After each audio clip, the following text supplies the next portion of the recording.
Bonjour tout le monde. Aujourd'hui on se retrouve pour une vidéo où on va faire un tu brûles, tu gardes. Toutes les deux on a choisi 2 livres pour l'autre. Potentiellement des livres soit qu'on a détesté, soit qu'on a adoré. Ce sera encore plus drôle. Encore plus dur, C'est ça. on va souffrir. On va quoi. souffrir. C'est ça. C'est parti. Je vais faire dans l'ordre où je les ai notés. Sweet Girl ou Gals? D'accord. J'ai saisi le concept, il a pas de problème. Switch Girl et Girls. Alors, c'est 2 mangas, clairement de mon enfance, par lesquels j'ai commencé. Ma sœur, si elle passe par là. Ah, ça commence, c'est déjà dur. En vrai, Switch Girl, c'est hyper comique. Pour ceux qui connaissent pas, c'est l'histoire d'une nana qui est la fille la plus jolie, la plus populaire la journée quand elle va au lycée. Mais le soir, quand elle rentre chez elle, c'est tout l'inverse, quoi. Donc ça, c'est un des mangas qui me fait le plus rire. Mais ça fait longtemps que je l'ai pas lu, tu vois. Donc c'est mes souvenirs de quand j'étais petite. Alors que Gals, je l'ai lu il y a très longtemps. J'avais pas encore eu la fin et j'ai lu la fin il y a 2-3 ans. Et c'est même ma sœur qui m'a acheté les derniers tomes. Et pareil, c'est super comique. C'est très girly en plus, donc je pense que je vais quand même garder Gals parce que ça me fait plus penser à ma sœur que Switch Girl, mais Tu brûles Sweet je Girl. brûle Switch Girl. Et ouais, ok, Ah non, y a mais pas de Je souci. suis pas allée de main morte, quoi. Je voulais savoir qui tu gardes et qui tu brûles entre Il fallait que je vous le dise et Le cœur des femmes. 2 BD sur le même thème, on va dire. C'est ça. Ah, c'est dur. Ah, c'est dur. Fais-moi la maline. Surtout que les deux se lisent ensemble, en fait. Ils sont un peu liés, ouais. Elles sont liées. Sachant qu'en plus, il fallait que je vous le dise, c'est moi qui te l'ai fait lire et que toi, tu m'as fait lire Le cœur Oui. des femmes. Et ça, c'est pas mon problème. Je pense que je vais garder Le cœur des femmes et que je vais brûler Il fallait que je vous le dise. Parce que je trouve que on a dans Le cœur des femmes cette notion aussi de l'intersexualité qui n'est pas présente dans Il fallait que je vous le dise. Et pour la petite section de documents à la fin de Le cœur des femmes qui est quand même très poussée par rapport à Il fallait que je vous le dise. Donc voilà. Mais c'est pas... voilà, je veux le garder quand même. Hein. Laissez-le dans ma bibliothèque, allez pas brûler les livres après. Hein. On va rester dans les mangas. Personnage ou secret? Personnage ou secret? Alors là, on est plus sur un peu des... C'est pas de l'horreur, mais on va dire que c'est un peu plus violent. Personnage, c'est... Je l'ai lu il y a pas très longtemps. C'est une nana qui se fait harceler à l'école et ça va même très loin puisque ses harceleurs en viennent à brûler sa maison, etc. J'avais trouvé ça bien, mais un peu hardcore. Secret, c'était plus sous fond d'enquête. C'est une classe, je sais plus si ils sont au lycée, si je crois, qui partent faire un voyage en bus et le bus a un accident, mais ce serait un accident qui serait prémédité. Et l'idée, c'est qu'il reste 4 survivants et celui qui aurait prémédité cet accident serait parmi les 4 survivants. En vrai, personnage, c'est un manga que je me suis acheté pour moi, j'en avais entendu parler et tout. Mais Secret, comme il y a une petite histoire, vu que c'était à Manon, Oui, voilà. ma chère amie qui ne se rend même pas compte qu'elle a la série en double. Voilà. Et quand je regarde sa bibliothèque qui me dit « Ah bah tiens !» et qui me le donne, bah écoute, ça me fait un bon souvenir, donc je vais garder Secret. Ok. Voilà. Alors, moi, je voudrais savoir ce que tu as préféré, toujours dans les mangas, entre Wandering Witch ou Deep Sea Aquarium.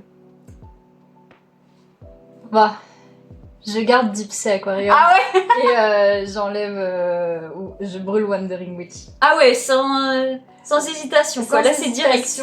Parce que, donc Wandering Witch, j'en ai parlé dans les 2 précédentes vidéos, c'est une série de mangas sur une petite sorcière vagabonde. Voilà, c'est juste du chill, une petite sorcière qui se balade de ville en ville. Et Deep Sea Aquarium, on est au Japon, au large de Tokyo, il me semble. un aquarium qui a été créé dans le fond de la mer. En fait, c'est vraiment... L'aquarium, c'est l'océan. Et on apprend beaucoup de choses en fait sur les poissons. Il y a vraiment une notion d'apprentissage. Ouais. Chaque chapitre, c'est sur une espèce de poisson différente, de pourquoi les requins blancs ne peuvent pas être en captivité, pourquoi ceci, pourquoi cela, pourquoi ces poissons-là, ils sont plus dans un lieu sombre. Il y a vraiment toute cette notion d'apprentissage et j'adore les poissons. Donc forcément, ouais, là il y a aucun doute, je garde Deepsea Aquarium. Ça marche. Maintenant, on part sur des BD, 2 séries jeunesse. J'espère qu'on n'a pas mis la même. Je pense pas qu'on ait mis la même parce que j'ai pas encore lu le deuxième. Les Crocs est super. C'est pas très gentil. Alors, Les Crocs, c'est des BD en 3 tomes qui parlent de 2 jumeaux, donc un frère et une sœur, qui se font un peu harceler à l'école parce que leurs parents sont croque-morts. En gros, ils travaillent dans un cimetière avec... ils s'occupent des morts, quoi, voilà. Et du coup, on les appelle les croque-morts, voilà, etc. Et du coup, ils vivent près du cimetière et va y avoir toute une petite enquête. C'est vraiment une série jeunesse que j'ai adorée. J'ai trouvé hyper touchante et j'adore les dessins. Et de l'autre côté, on a Super. C'est le premier cycle est en 5 tomes. Et c'est 3 enfants qui sont sur Terre, mais on sait pas trop d'où ils viennent, ils ont des pouvoirs et ils savent pas où est-ce qu'ils sont leurs parents, donc ils vivent tous les 3 chez eux. Mais forcément à l'école, ils commencent à se demander pourquoi ils viennent jamais les parents aux réunions parents-prof, etc., etc. Et ils se mettent en tête de sauver les gens quand il y a des incendies, quand il y a des vols, quand, voilà, etc. Qui est très sympa, mais on va dire que je pense qu'elle aborde des thèmes qui sont un peu moins profonds que dans les Crocs. Parce que dans les Crocs, il y a quand même le harcèlement, c'est des trucs un peu plus poussés, donc à contre-cœur, je pense que je vais garder les Crocs. Désolée David. Voilà, désolée David, hein, mais j'ai quand même acheté le cycle 2 et je vais le terminer, t'inquiète pas. Mais ouais, pas cool celui-là, hein. Non, bah oui, non mais attends, Pas moi cool. j'ai fait des choses difficiles. Non mais t'inquiète pas, je vais venir jouer sur ton terrain, y a pas de souci, puisque j'en ai quand même un. Je voulais savoir qui tu garderais entre les Crocs et la série Elle. Les Crocs ou Elle, série en 3 tomes. Série en 3 tomes qui va parler d'une enfant, d'une ado qui s'appelle Elle et qui a plusieurs personnalités qui vivent dans son corps. On les reconnaît grâce à leur couleur de cheveux. Il y a jaune, il y a vert, il y a violet, bleu et rose. Ouais. Et marron aussi. Ouais. Voilà, il y a toute une histoire en 3 tomes avec ses amis, ses parents. C'était très chouette. Ça n'aborde pas du tout le TDI malgré ce qu'on peut penser au premier tome. C'est vraiment un pur hasard. Hein. J'ai vraiment adoré Elle. Et j'ai adoré le redécouvrir en plus. Parce que je l'ai lu 2 fois, parce que j'ai lu les tomes à leur parution. Et du coup, à la parution du tome 3, je me suis refait... c'est vrai que c'était trop bien. Mais en même temps, j'ai du mal à me détacher du fait que ça ne parle pas du TDI. Ouais. Mais après, c'est vraiment parce qu'on sait que l'auteur l'a dit lui-même qu'en fait, il pensait pas qu'on ferait le lien avec ça. Je savais pas que ça existait même. Je garde les Crocs, je brûle Elle, parce que je me dis que potentiellement, dans quelques années, une fois que j'aurai oublié toute cette notion de TDI et tout ça, je pourrais me relancer dans la lecture pour avoir un autre point de vue sur Elle. Alors, maintenant... Ah, j'aime pas. Là, je sens que c'est... On va gâter. On reste dans la BD. Vas-y. L'espace d'un instant. J'en étais sûre. Et l'adoption. Ah, je pensais pas que tu mettrais avec l'adoption. Ouais, je vais avec celui-là. Alors, l'espace d'un instant, c'est un de mes coups de cœur de l'année dernière ou de celle d'avant ? Celle d'avant. Celle d'avant déjà, vache. Et c'est l'histoire d'un jeune garçon qui a assisté à un drame dans son école avec une de ses professeurs et qui en ressort avec pas mal de traumatismes. Donc il a du mal à revenir en cours, il a des flashbacks, il fait des crises d'angoisse, etc., etc. J'ai adoré. Les dessins, c'était super beau. Son entourage, c'était super mignon, c'était super attachant. Et L'adoption. Adoption cycle 1, parce qu'on n'a pas Ouais, encore ouais. lu le deuxième cycle. Bah, c'est l'histoire de deux personnes qui décident d'adopter une petite fille péruvienne, il me semble. Et pareil, au début, bah, elle arrive, il faut apprendre à faire connaissance, il faut un peu vaincre la barrière de la langue, etc. Elle est adorable. C'est hyper touchant parce qu'au final, elle est contrainte de retourner au Pérou. C'est hyper triste parce qu'au final, c'est en fait un grand-père qui s'est vachement attaché à elle alors qu'au début, bah, il voulait pas de petits-enfants étrangers. Et au final, il s'est grave attaché à elle et en fait, il va tout faire pour essayer de la retrouver, voire de la récupérer. Je vous conseille les deux, hein. Ces deux-là, elles sont vraiment bien. Je vais garder quand même l'espace d'un instant parce qu'elle m'a vraiment... c'était vraiment un coup de cœur. Je pense que c'était le coup de cœur Ouais, ok. de mon année 2021. 2021, ouais. Je sais que celle-là, je serais plus amenée à la relire que l'adoption. Mais les deux, ça se joue là. Pour le coup, ça se joue vraiment à pas grand-chose. Moi, je voudrais savoir ce que tu gardes entre la fille dans l'écran et à la fin, il meurt. Qui sont des BD de Loulubi, toutes les deux. Alors, La fille dans l'écran, on est sur une bande dessinée qui va raconter l'histoire de deux femmes qui se rencontrent via Internet, les réseaux, ouais. via Internet, et qui se lient c'est une histoire qui est très chouette, elle est écrite à 4 mains avec une autre, elle est trop intéressante cette une autre dessinatrice dont j'ai oublié le nom. C'est très chouette, l'histoire est vraiment très touchante. Je pensais que tu allais la mettre avec Coming In. Donc voilà, je l'ai vraiment adorée, j'ai trouvé vraiment super chouette. Et à la fin, il meurt. On est plutôt sur toujours un livre de Loulubi, on est vraiment sur un essai sur les contes de fées. Leurs histoires, pourquoi. Et c'est un objet livre déjà qui est magnifique. Très intéressant, très recherché, très dense. C'est un essai, hein, c'est pas un livre à mettre dans les mains de tout le monde. Faut vraiment s'accrocher pour le lire quand même parce que c'est costaud. Il y a beaucoup de textes. Il y a encore plus de textes si on utilise l'application de chez Delcourt pour scanner les petites grenouilles. C'est très complet et je pense que rien que pour ça, je garde et à la fin il meurt parce que justement c'est très complet et parce que j'ai pas d'autres livres. Sur le sujet. J'ai pas d'autres livres sur les contes. J'ai des contes, mais j'ai pas de livres sur les contes. Alors que La fille dans l'écran, au final, j'ai d'autres bandes dessinées, genre Coming In, qui était génial aussi. Donc voilà. Ok. Et on va repartir dans de la bande dessinée jeunesse. Magic, la petite sorcière aux cheveux violets. Ou T'as vu ta tête? Ah, c'est bien. Celui-là, il est bien. Un peu moins costaud quand même. Moi je trouve ça très dur. Hein. non, ça va encore.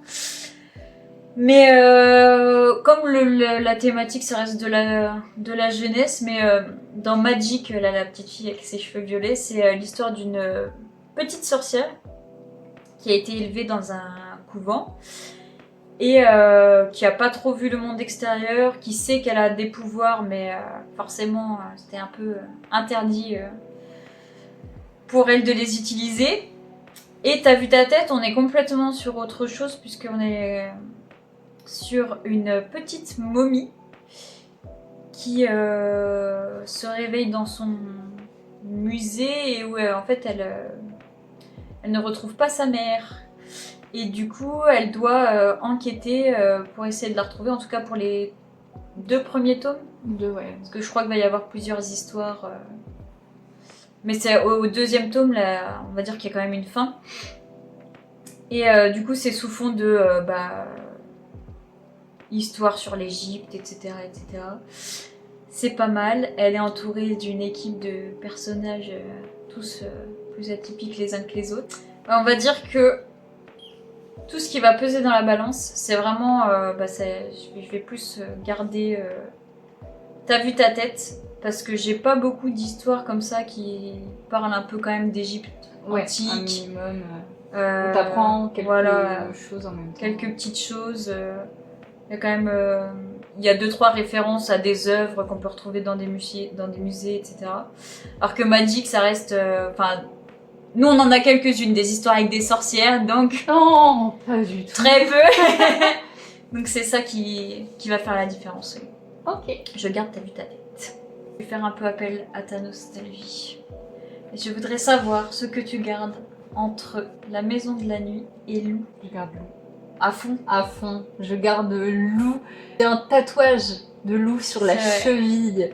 J'en suis là. La maison de la nuit, ça a été la première série de romans que j'ai lus. J'ai trouvé génial et j'adorerais relire aujourd'hui avec mon regard d'adulte et me dire mais en fait ils sont complètement teubés, vas-y embrasse-la, tu me saoules.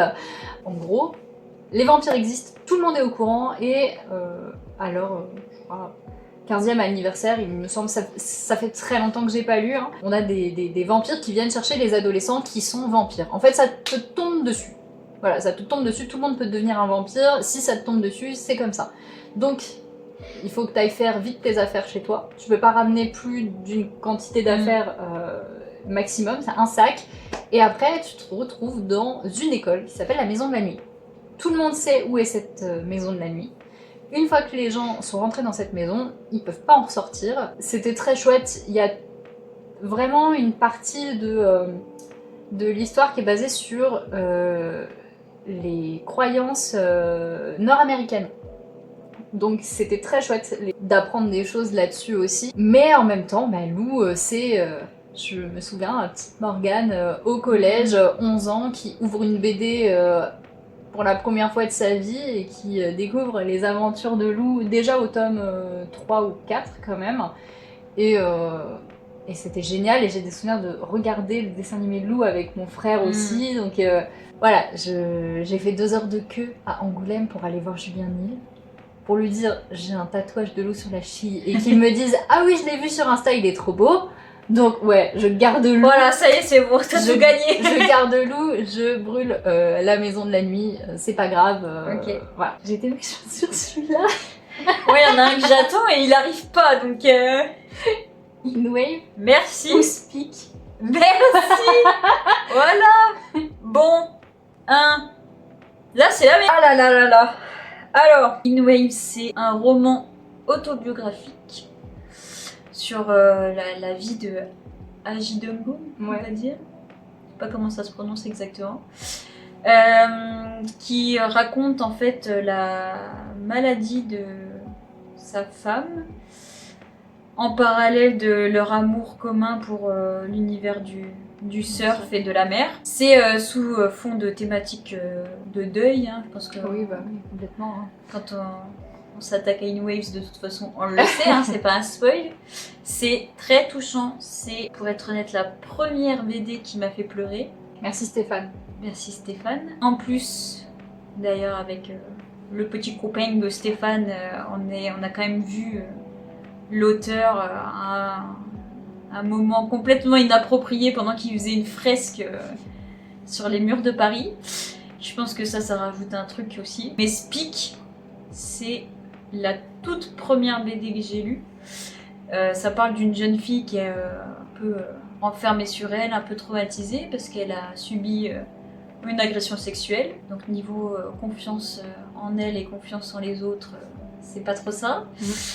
Celle-là, c'est le premier roman graphique que j'ai acheté un peu comme un exutoire aussi. Donc c'est 2 romans graphiques pour lesquels j'ai une attache particulière. Mais je pense que pareil, comme la dimension du souvenir avec un ami, ça compte encore plus pour moi, on va dire. Je vais garder Inwaves et je rachèterai Speak. On le volera à Agnès. Je voudrais savoir qui est-ce que tu brûles et qui tu gardes entre Vermicelle et Voleuse. Ça, c'est pas Je vais te faire chier là, au bout d'un moment ou pas là? Ça, c'est pas gentil. Ah. Alors, Vermicelle et Voleuse, déjà, c'est 2 bandes dessinées qu'on a mis longtemps avant d'acheter. On a bien fait de mettre longtemps avant d'acheter parce qu'on avait la chance de se les faire dédicacer à Angoulême. Vermicelle, on est sur l'histoire d'une petite qu'on appelait Vermicelle et c'est l'histoire, enfin c'est vraiment sa vie de sa naissance à un âge adulte. Et c'est vraiment un condensé de tout ce qu'un enfant, tout ce qu'une femme peut subir au cours de sa vie. C'est pas facile du tout à lire malgré les dessins qui sont très jolis de Fanny Vella. C'est hyper touchant, c'est hyper vrai. Et ensuite on a Voleuse, BD jeunesse de Lucie Brion, qui raconte l'histoire d'une jeune fille qui est une voleuse compulsive, qui s'attache à une autre fille qui est également une voleuse compulsive, et toutes les deux elles vont essayer d'aller redonner les objets qu'elles ont volés aux personnes concernées. Un peu la rédemption. C'est ça, un peu la rédemption. Vont-elles y arriver? Vont-elles rebrousser chemin? Ça, à vous de le lire. C'était vraiment super chouette. J'ai adoré les personnages. C'était drôle en plus. Hyper attachant, ouais, c'est ça. super drôle. Je pense que je vais garder Voleuse. Je pense que je vais garder Voleuse parce que justement les personnages sont hyper attachants. Non pas que dans Vermicelle elle est pas attachante, mais le thème était plus dur et franchement Voleuse c'était trop chouette. Je crois qu'on va s'arrêter là pour aujourd'hui. On a encore de quoi faire une partie 2, donc si vous aimez la vidéo, n'hésitez pas à nous le dire. Si vous aimez le concept, on a encore envie d'être sadiques l'une avec l'autre. Moi j'ai adoré. Hein. À la prochaine, salut.